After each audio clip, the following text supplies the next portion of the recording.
कैसे हो आप सब बच्चों। मैंने आपको पूर्ववर्ती और अनुवर्ती संख्या के बारे में बताया था। चलो आज हम थोड़ा सा उसका रिवीजन करते हैं इस टीएलएम की मदद से।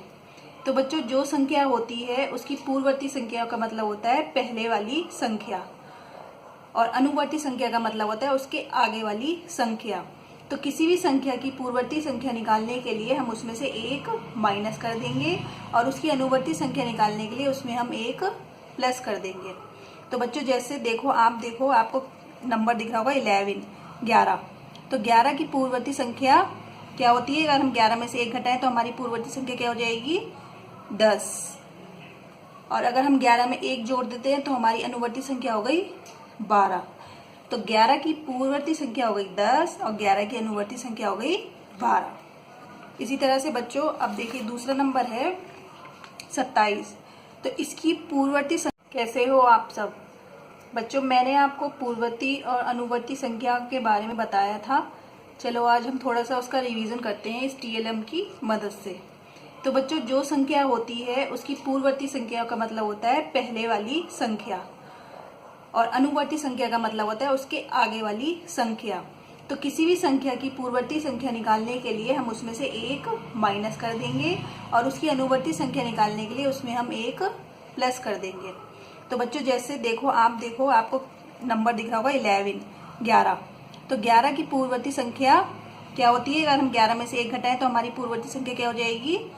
10। और अगर हम 11 में एक जोड़ देते हैं तो हमारी अनुवर्ती संख्या हो गई 12।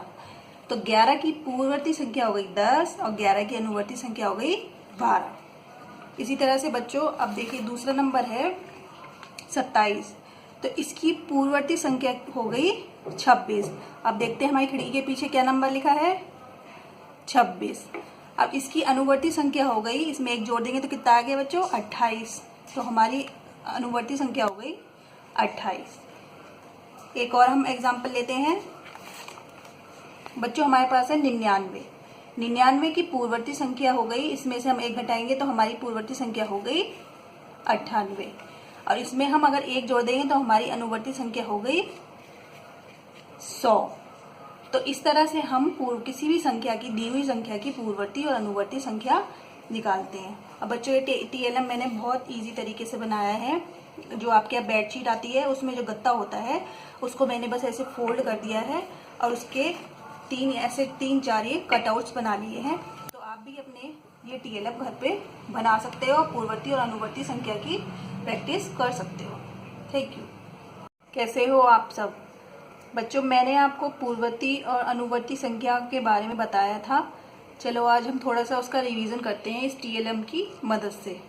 तो बच्चों, जो संख्या होती है उसकी पूर्ववर्ती संख्या का मतलब होता है पहले वाली संख्या, और अनुवर्ती संख्या का मतलब होता है उसके आगे वाली संख्या।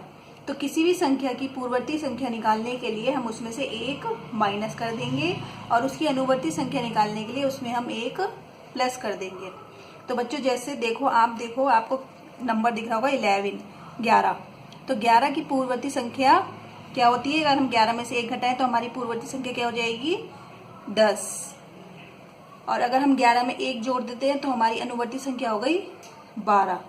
तो 11 की पूर्ववर्ती संख्या हो गई 10 और 11 की अनुवर्ती संख्या हो गई 12। इसी तरह से बच्चों अब देखिए दूसरा नंबर है 27।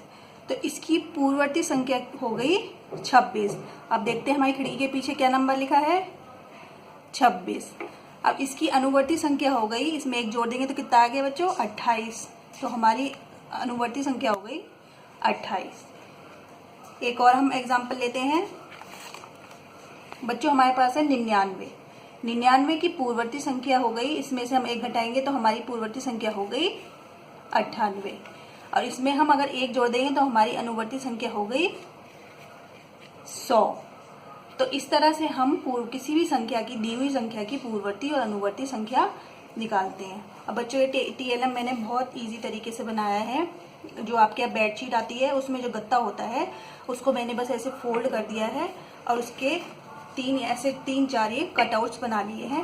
तो आप भी अपने ये टीएलएम घर पे बना सकते हो, पूर्ववर्ती और अनुवर्ती संख्या की प्रैक्टिस कर सकते हो। Thank you.